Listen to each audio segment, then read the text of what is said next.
Hello दोस्तों, कैसे हैं आप सब लोग। सिविल सर्विसेज आप पर एक बार फिर से आपका स्वागत है। दोस्तों, आज के द हिंदू एडिटोरियल एनालिसिस में हम एनालिसिस करेंगे 6 जुलाई 2021 का। तो आइए बिना देरी के शुरू करते हैं। दोस्तों, आज के इस वीडियो में आप देखेंगे कि सबसे पहली जो न्यूज़ है वो एक कोविड सेंटर के बारे में है। दोस्तों, ये कोविड सेंटर दिल्ली का एक कोविड सेंटर है जो एक स्पोर्ट्स सेंटर हुआ करता था पहले, और इसे काफ़ी समय से कोविड सेंटर के रूप में तब्दील किया जा चुका है। तब से वहाँ पर जो इस प्रकार की स्थिति बनी हुई है, स्पोर्ट्स की बजाय वहाँ पर कुछ और ही गतिविधियाँ चल रही हैं। तो इस प्रकार की चीज़ें आपको पूरे देश में देखने को मिलेंगी, जहाँ पर जो बड़ी बड़ी प्रेमाइसेस हैं, बड़ी बड़ी फैसिलिटीज़ हैं, उन प्रेमाइसेस को कोविड सेंटर के रूप में तब्दील कर दिया गया है, और तब से ये कोविड सेंटर के रूप में ही है। और यहाँ पर जो काम करने वाले वर्कर हैं वो अभी इस कोविड सेंटर के लिए ही कार्य कर रहे हैं। ऐसी स्थिति देखने को मिल रही है काफ़ी देश में। तो कुल मिलाकर जो कोविड का पैंडेमिक का ये जो दौर चला है 2020 से लेकर 2021 में भी अभी भी जारी है, इस समय में कोविड के अलावा कोई और गतिविधि देखने को नहीं मिली है। आप देखेंगे कि जो स्कूल थे वो भी बंद थे, स्पोर्ट्स थे वो भी बंद थे, और जो बिजनेस था वो भी ना के बराबर ही चल रहा था। तो इस प्रकार से जो मेन जो गतिविधियां हैं वो सारी बंद थी, चाहे वो रेगुलर एक्टिविटीज़ हों या एक्स्ट्रा रेगुलर हों।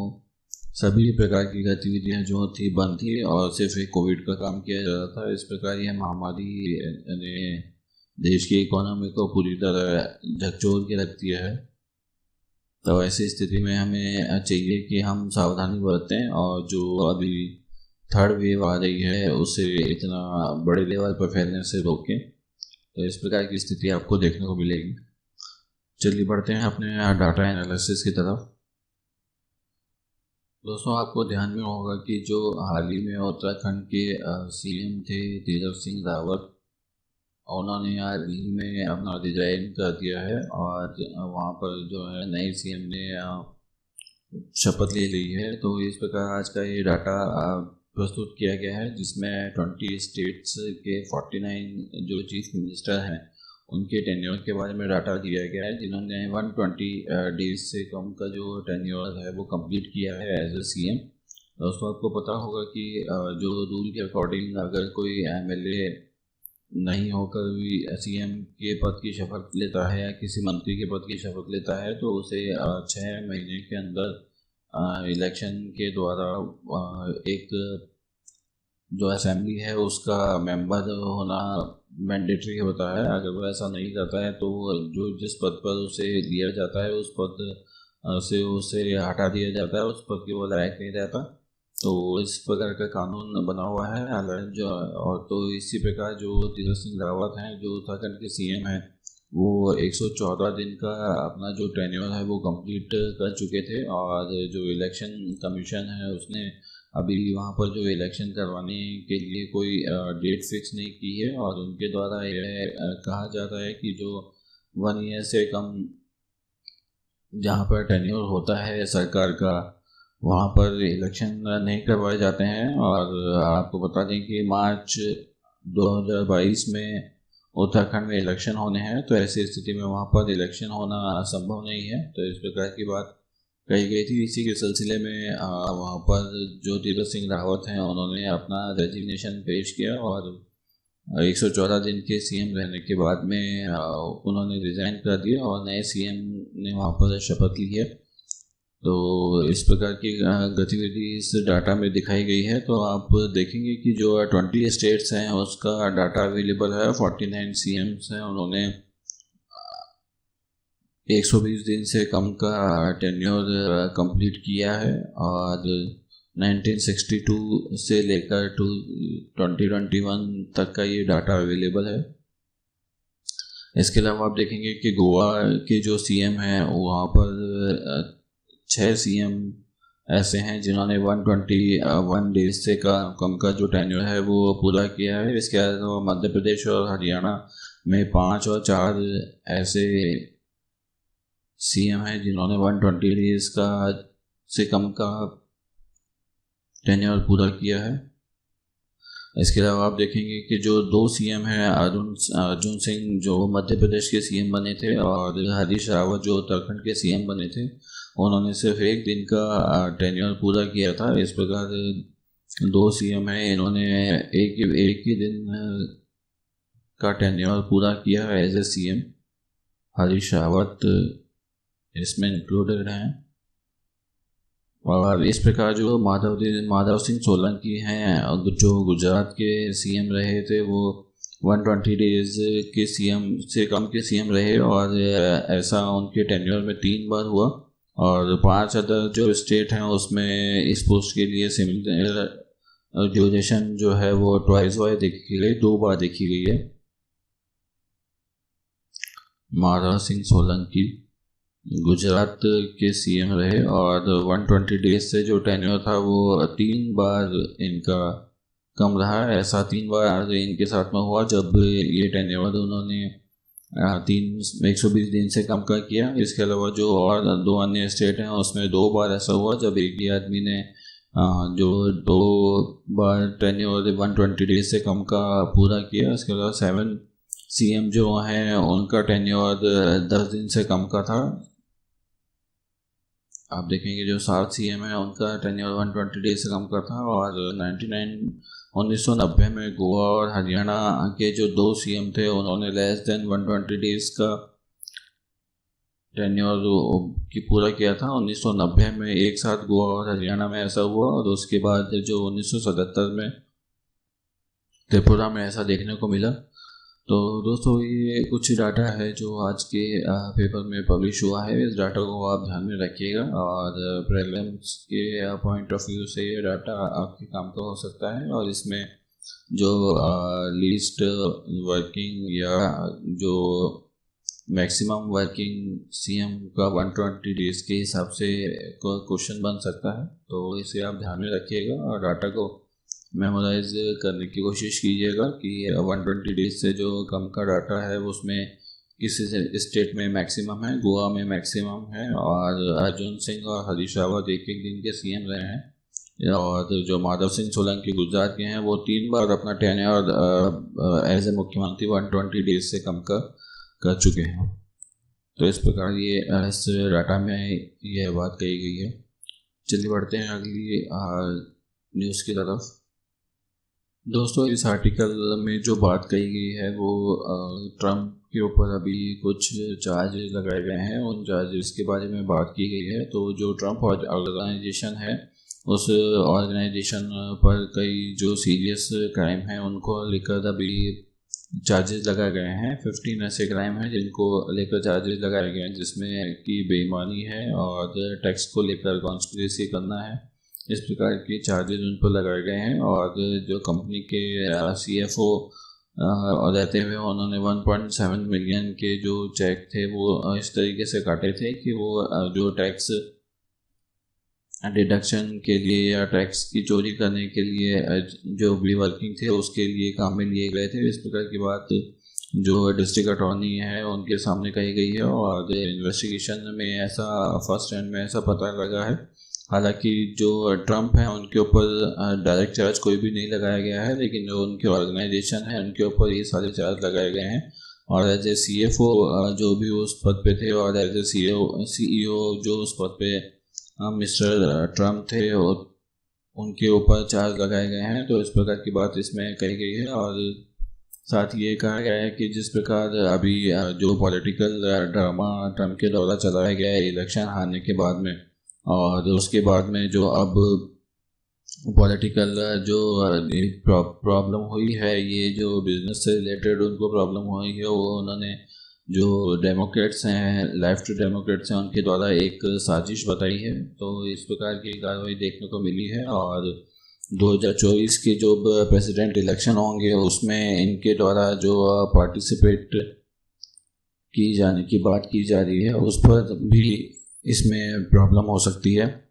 तो इस प्रकार की बात इस आर्टिकल में कही गई है, जो कि ये बताता है कि जो प्रेसिडेंट बनने के लिए अगर डोनाल्ड ट्रंप ने अगर कोई एक्टिविटीज़ का सहारा लिया या किसी प्रकार का प्रॉब्लम क्रिएट करने का प्रॉब्लम किया जो कि यूएस कॉन्स्टिट्यूशन के अलग से के विरुद्ध है, तो ऐसी स्थिति में वहाँ पर एक ये क्वेश्चन पैदा होता है कि जो इलेक्शन है वो इलेक्शन में वो किस प्रकार से भाग लेंगे और उनकी जो लीडरशिप है वो वाकई में एक लीडरशिप थी या वो बिजनेस के तौर तरीके के हिसाब से ही देश को चला रहे थे या खुद के लिए ही प्राइमरी वर्किंग कर रहे थे। इस प्रकार की बात देखने को मिली है। तो इस आर्टिकल में यही बताया गया है कि किस प्रकार एक व्यक्ति अपने पोस्ट पर पहुंचने के लिए किन किन चीज़ों का उपयोग किया करता है और अगर वो पोस्ट पर पहुंच जाता है तो उन चीज़ों को छुपाने की बेहद कोशिश करता है, जैसे कि 5 साल तक इन सब चीज़ों के ऊपर कोई बात नहीं हो, किसी प्रकार का इन्वेस्टिगेशन नहीं हुआ। लेकिन अभी जो प्रेसिडेंट हैं वो बाइडेन के बनते ही इस प्रकार के इन्वेस्टिगेशन जो हैं वो सामने आ रहे हैं। तो इस प्रकार की स्थिति यूएस में देखने को मिली है और अधिकतर जो देश हैं उसमें यही स्थिति देखने को मिलती है कि जो न्यू लीडरशिप आती है वो न्यू लीडरशिप इस प्रकार के कार्य जो पिछले सरकार के द्वारा या लीडर के द्वारा की जाती है तो उनको उधेड़ने का कार्य करते हैं। तो इस प्रकार की बात इस आर्टिकल में कही गई है जो कि एक बहुत ही बुरी बात है। चलिए बढ़ते हैं अगले आर्टिकल की तरफ। दोस्तों इस आर्टिकल में जो वायरस का ओरिजिन है उससे रिलेटेड जो थ्योरीज चल रही हैं उसके बारे में बात की गई है और किस प्रकार पॉलिटिक्स और साइंस का जो मेल इन थ्योरीज में चल रहा है उसके बारे में बात की गई है। तो इनके द्वारा कहा जा रहा है इस आर्टिकल में कि जिस प्रकार जो कोविड-19 की जो थ्योरीज चल रही हैं वो कोविड-19 की जो थ्योरीज है वो एक न्यूक्लियर रिएक्टर की जो थ्योरी होती हैं उसके अकॉर्डिंग ही चल रही है। जिस प्रकार एक न्यूक्लियर रिएक्टर अगर किसी स्टेट में होता है तो अगर उस स्टेट के लोगों के ऊपर अगर कोई किसी प्रकार का न्यूक्लियर प्रॉब्लम आ रहा है तो उस न्यूक्लियर प्रॉब्लम के लिए जो हम उन्हीं को दोष देते हैं और उस रिएक्टर की परेशानी मान लेते हैं कि इसी रिएक्टर से निकलने वाली रिएक्शन से ही यह डिजीज़ उत्पन्न हो रही है। इस प्रकार अगर मान लीजिए किसी एरिया में न्यूक्लियर रिएक्टर के अलावा अगर कोई रिसर्च लैब भी है तो ऐसी स्थिति में जो है वो 2 हाइपोथेसिस बन जाएंगे। एक न्यूक्लियर रिएक्टर के लिए बन जाएगा और दूसरा जो रिसर्च लैब होगी उसके लिए बन जाएगा। कई लोगों का मानना होगा कि जो प्रॉब्लम्स हैं जो रिएक्शंस उत्पन्न हो रही हैं ह्यूमन में वो एक रिएक्टर के कारण हो रही हैं और दूसरी ओर जो कई लोग ये मानेंगे कि जो ये प्रॉब्लम है वो रिसर्च लैब की वजह से उत्पन्न हो रही है। अब अगर तीसरे सिनेरियो में अगर वहाँ पर जो न्यूक्लियर रिएक्टर से निकलने वाला जो वेस्ट है उस वेस्ट को अगर वो किसी डंप एरिया में अगर गाड़ते हैं तो वो डंप एरिया भी एक सस्पेक्ट के रूप में उभर कर सामने आएगा और ऐसी स्थिति में जो लोगों का हाइपोथेसिस होगा, जो लोगों की कहानी होगी और वो चेंज हो जाएंगी और उसमें डंप एरिया भी जुड़ जाएगा और उस डंप एरिया में लोगों के द्वारा रिएक्टर और जो रिसर्च लैब है उनको कंबाइंड रूप से दोषी माना जाएगा कि उनसे निकलने वाले इस अपशिष्ट के कारण ऐसी प्रॉब्लम हो रही है। तो इस प्रकार से इस आर्टिकल में जो बात की गई है वो यही कही गई है कि जो कोविड के केस में जो थ्योरीज चल रही हैं, जो स्टोरीज चल रही हैं वो भी इसी प्रकार की हैं और कई लोगों के द्वारा जैसा कहा जा रहा है कि जो उसकी उत्पत्ति वो वुहान वायरोलॉजी इंस्टीट्यूट के कारण हुई है और वहीं से जो है वहाँ पे जो रिसर्च चल रहा था उसी रिसर्च के कारण इसकी उत्पत्ति हुई है और वहीं से जो वायरस लीक हुआ है। लेकिन इसका जो एविडेंस है वो एविडेंस प्रॉपर नहीं है, पर्याप्त नहीं है ये सिद्ध करने के लिए कि जो ये वायरस है वो वुहान से उत्पन्न हुआ है। हालांकि जो वुहान में वायरस उत्पन्न हुआ था वहाँ पे जो ये एक्सपेरिमेंट चल रहा था वो 2012 से चल रहा था और जो पहला सैंपल है वो जो 2002 में मिला था। लेकिन फिर भी वुहान से वायरस के लीक होने की बात जो है वो एकदम पुख्ता सबूत के साथ में नहीं है और इस प्रकार से वुहान को ही दोषी ठहराना ठीक नहीं होगा। इसके बाद में जो सेकंड हाइपोथेसिस चल रहा है वो ये बताता है कि जो इस वायरस का ह्यूमन में उत्पत्ति हुई है वो एनिमल के थ्रू हुई है, जानवरों के थ्रू हुई है। कोई भी जानवर या किसी मीडिएटर जानवर की वजह से ही ये ह्यूमन में आया है, क्योंकि जो वुहान का मार्केट है उस मार्केट में भी इसी प्रकार का जो वायरस है वो मीट में या जो भी उनके वहाँ पर नॉन वेज बेचा जाता है वो उसमें इस प्रकार का वायरस मिला है। और जो कई वायरल इन्फेक्शन है जिसमें कि HIV एड्स है, इबोला है और मिडल ईस्ट रेस्पिरेटरी सिंड्रोम जिसे कि निफा वायरस के नाम से हम जानते हैं, इस वायरस की उत्पत्ति भी एनिमल से ही हुई है और एनिमल से ही वो ह्यूमन में आया है। तो ऐसी बात, इस प्रकार की बातें इस आर्टिकल में कही है कि जो सेकंड जो हाइपोथेसिस चल रहा है वो और इसी प्रकार का चल रहा है कि जो एनिमल से यह ह्यूमन में आया है। और जो हुनान मार्केट जो था वुहान का, वहाँ पर भी यह कोविड का जो सैंपल है वो देखने को मिला था और कई जो एनिमल हैं जिनके मीट वहाँ पर बेचे जाते हैं उनमें यह सैंपल प्राप्त हुआ था, वायरस वहाँ पर डिटेक्ट हुआ था। तो इस प्रकार का हाइपोथेसिस भी इसमें चल रहा है। तो इस प्रकार से जो लोग हैं वो अलग अलग तरीके से अपने जो आधार हैं वो पेश कर रहे हैं और जो असली गुनहगार है उसे ढूंढने की कोशिश की जा रही है। हालांकि जो एविडेंस अभी तक की यह ही सिद्ध करते हैं कि इसकी उत्पत्ति जो है वो चाइना से हुई, चाहे एनिमल के थ्रू अगर माने तो वहाँ के जो हुनान मार्केट थे उसमें सैंपल मिला था जो कि चाइना में ही है। इसके अलावा जो वुहान लेबोरेटरी है वो भी चाइना में ही है। तो इस प्रकार से जो कंबाइंड वहाँ की उत्पत्ति मानी जा रही है वो चाइना में ही मानी जा रही है। इसके अलावा पहला जो सैंपल है वो चाइना के बाहर नहीं मिला था। हालांकि जो पेशेंट 0 है, पेशेंट 0 को वहाँ पर नहीं प्राप्त किया गया था। इस प्रकार अगर पेशेंट 0 वहाँ से नहीं मिला है तो चाइना से ही कोविड-19 की उत्पत्ति सिद्ध नहीं की जा सकती। ऐसी स्थिति में जो विभिन्न प्रकार के जो तर्क हैं उनको दिया जा रहा है और जो साइंटिस्ट हैं उनके द्वारा यही माना जा रहा है कि इसकी उत्पत्ति जो है वो लैब से हुई है। इसके अलावा जो पॉलिटिकल जो प्रेशर है वो भी यही कहता है कि इसकी उत्पत्ति चाइना से हुई है, क्योंकि वो चाइना को किसी न किसी तरीके से डाउनग्रेड करना चाहते हैं। इस प्रकार से जो क्लियर पिक्चर है वो अभी तक निकल के नहीं आई है और ये क्लियर पिक्चर जब तक उत्पन्न नहीं होगी तब तक इस वायरस की उत्पत्ति और इसकी मेन वर्किंग की जो स्टाइल है, जैसे कि अभी डिफरेंट स्ट्रेन इसमें आते जा रहे हैं तो वो किस प्रकार से हो रहा है उसके बारे में जो प्रॉपर जानकारी है वो हमें नहीं मिल पाएगी। इस प्रकार जो इसमें मेन जो चाइना का रोल है वो देखने के लिए बहुत इम्पोर्टेंट है और जो इसमें जो पॉलिटिक्स की एंट्री हुई है उसकी वजह से ही इसके डिटेक्शन में और इसके सर्च में बहुत ज़्यादा प्रॉब्लम हो रही है। जो पॉलिटिकली जो चाइना को क्रिटिसाइज़ किया जा रहा है और ये थ्रू आउट कहा जा रहा है कि चाइना ने ही इस वायरस को जानबूझकर फैला है और ये कोई एक्सीडेंट नहीं है, इस प्रकार की बात कही जा रही है। जबकि जो WHO है उसने चाइना को क्लीन चिट दे दिया है कि ऐसी कोई बात नहीं है। तो इस प्रकार की जो प्रॉब्लम है वो क्रिएट हो रही है कि चाइना के ऊपर अगर इल्ज़ाम लगाया जा रहा है तो ये एक पॉलिटिकल अनस्टेबिलिटी क्रिएट कर रहा है और चाइना की तरफ से कोई भी कोऑपरेशन हमें नहीं मिल पा रहा है। देखिए दोस्तों, अगर ये कहीं से भी उत्पन्न हुआ हो, अगर सबसे पहला केस अगर चाइना में मिला है तो ऐसी स्थिति में चाइना का जो कोऑपरेशन है वो हमारे लिए बहुत ही इम्पोर्टेंट होगा इस वायरस के ओरिजिन को पता लगाने के लिए।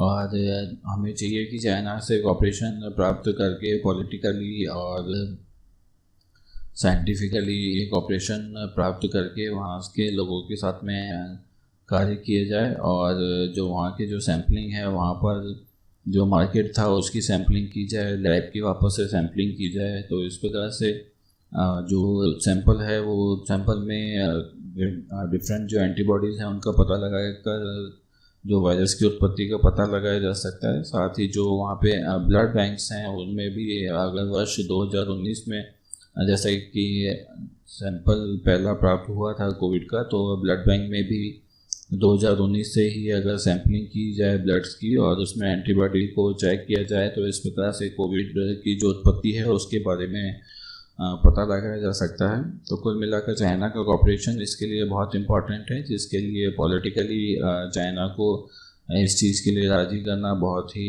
ज़रूरी है। तो इस प्रकार की बात इस आर्टिकल में कही गई है कि कुल मिलाकर वायरस की उत्पत्ति किसी भी तरीके से हुई हो, वो अगर जिस आदमी का जैसा नज़रिया होगा वो उसी तरीके से उसका ओरिजिन बताएगा। और इसके विपरीत अगर पॉलिटिकली हम इस चीज़ को स्टेबल करके चलें और चाइना का कॉपरेशन लेके चलें तो हमें ज़रूर इस कार्य में सफलता मिल सकती है। और जो अवेलेबल डाटा है उसके अकॉर्डिंग वर्क करने से जो वायरस का ओरिजिन है उसके बारे में पता लगाया जा सकता है। तो इस प्रकार की बात इस आर्टिकल में कही गई है। चलिए बढ़ते हैं अगले आर्टिकल की तरफ। दोस्तों, इस आर्टिकल में जो बात की गई है वो मॉर्टेलिटी को लेकर की गई है। और जो सिविल रजिस्ट्रेशन डाटा है, जो CRS data central government available कराती है, उसको लेकर किया जाता है। CRS क्या होता है? बेसिकली जब कोई डेथ किसी स्टेट में या किसी प्लेस पर होती है तो उसका रजिस्ट्रेशन सिविल रजिस्ट्रेशन डाटा की एक वेबसाइट होती है, उस पर किया जाता है, जिसे कि सिविल रजिस्ट्रेशन कहा जाता है। बेसिकली यह मोर्टेलिटी जो रेट होती है उसको काउंट करने के काम में आता है कि किस स्टेट में कितनी मोर्टेलिटी रेट है। उसी के ऊपर ये आर्टिकल प्रकाशित हुआ है कि और इसमें बताया गया है कि किस प्रकार जो CRS का डाटा है वो एक्चुअल डाटा से किस प्रकार से डिफरेंट है।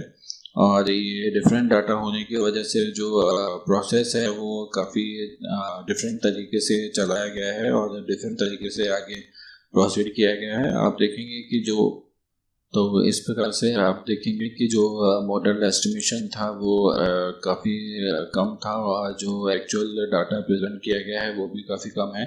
इसमें जो एक्सेस है वो मध्य प्रदेश में काफ़ी ज़्यादा है और आंध्र प्रदेश में काफ़ी ज़्यादा है।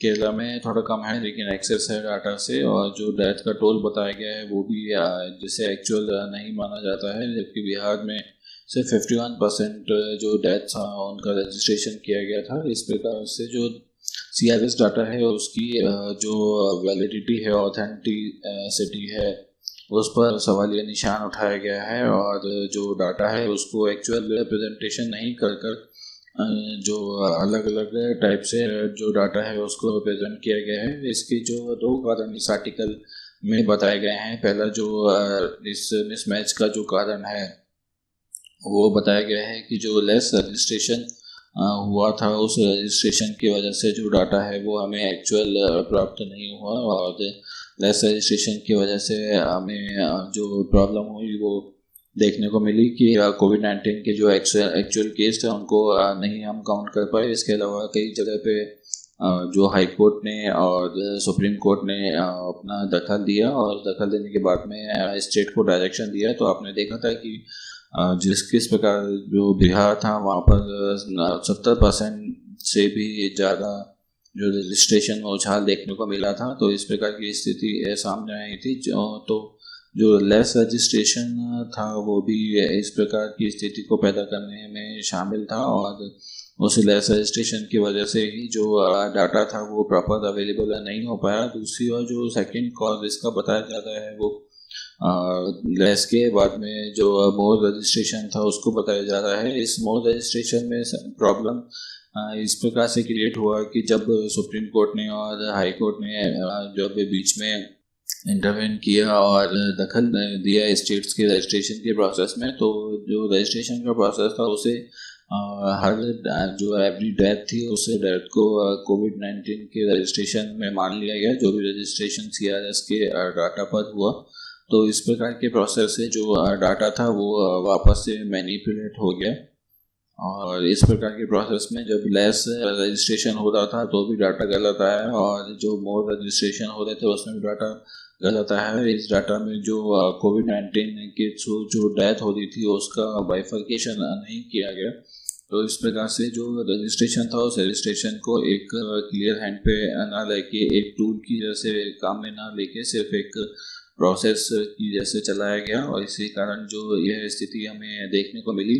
हालांकि जो एक्चुअल डाटा हमें पता लगता है, उस एक्चुअल डाटा के अकॉर्डिंग यह बताया जाता है कि जो 50% का डाटा है वो ही गवर्नमेंट के द्वारा शो किया जाता है, और ये जो स्थिति है वो इससे दोगुनी खराब है। तो ऐसी स्थिति में जो डाटा है वो एक्चुअल प्रेजेंट नहीं हुआ है, और जो वर्किंग इसके द्वारा की जाती है वो भी प्रॉपर नहीं की जाती है। तो इस प्रकार की बात इस आर्टिकल में कही गई है कि जो डाटा है वो डाटा एक्चुअल नहीं है। एक्चुअल डाटा नहीं होने की स्थिति में जो पॉलिसी फ्रेम की जाती है या जो प्रोसेस फ्रेम किया जाता है इससे निपटने के लिए, वो एक प्रॉपर तरीके से नहीं बन पाता है। तो इस प्रकार ये एक इम्परफेक्ट रिसोर्स के रूप में निकल के आया है, और जो गलत डायरेक्शन में हमारी वर्किंग को लेके जा रहा है इस पेंडेमिक से निपटने के लिए।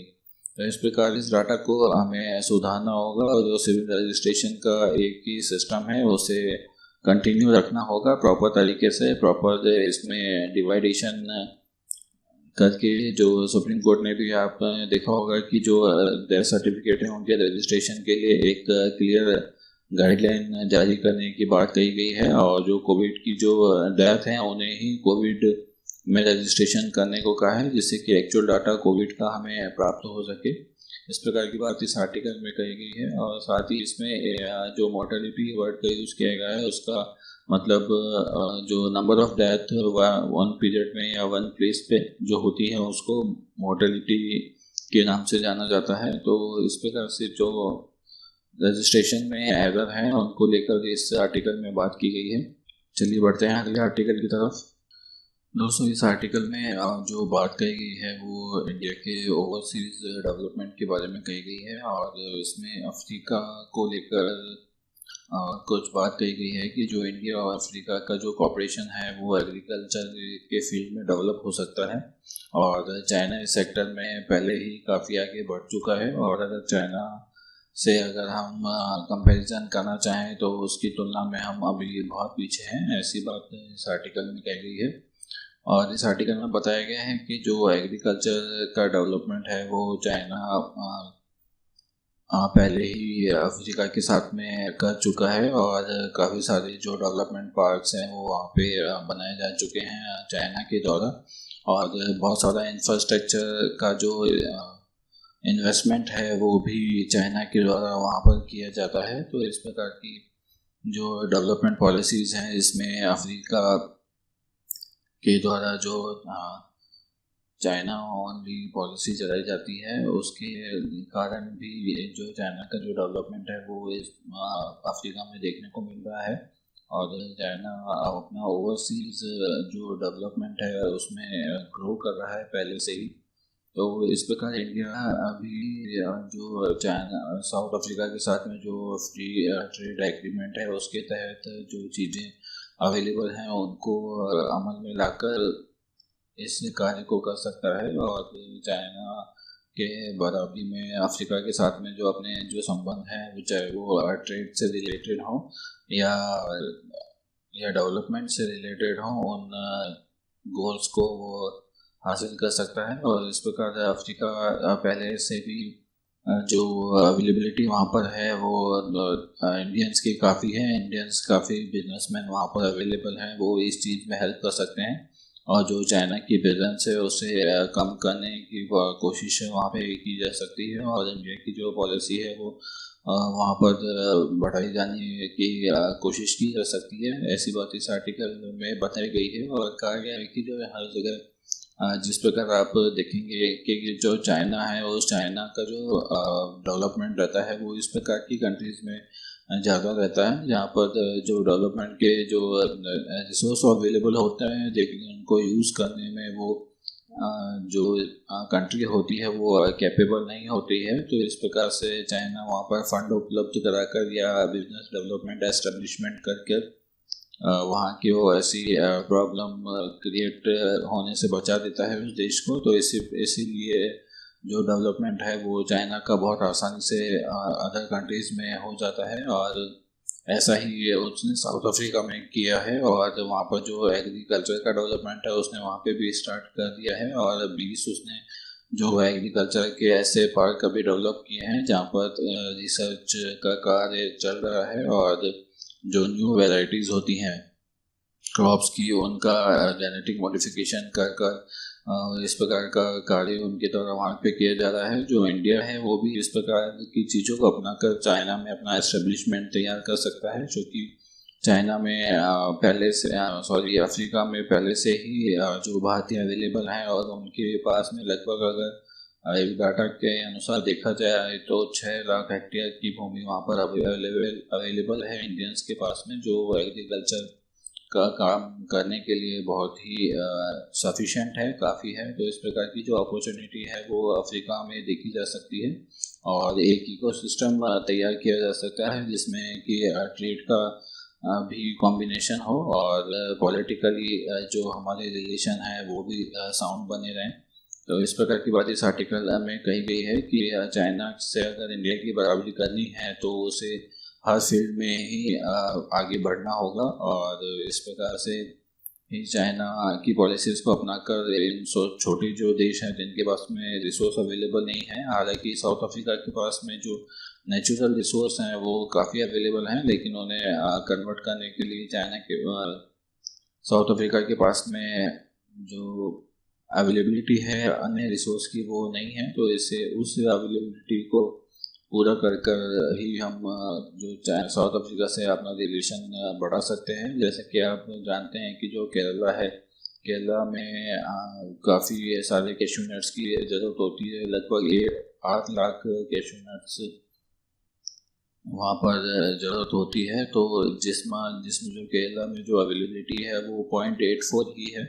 तो इस प्रकार से जो अवेलेबिलिटी है वो साउथ अफ्रीका की तरफ कैशू नट की कर ट्रेड को बढ़ावा दिया जा सकता है, और इस प्रकार से डेवलपमेंट भी किया जा सकता है। तो इस प्रकार की बात इस आर्टिकल में कही गई है कि ऐसे जो प्रोडक्ट हैं उन प्रोडक्ट को हमें ढूंढना होगा, और उन प्रोडक्ट अकॉर्डिंगली हमें आगे वर्क करना होगा। तो जो इंडिया और जो साउथ अफ्रीका का रिलेशन है वो और भी डेवलप हो सकेगा, और नए ट्रेड की तरफ बढ़ सकेगा। चलिए बढ़ते हैं अगले आर्टिकल की तरफ।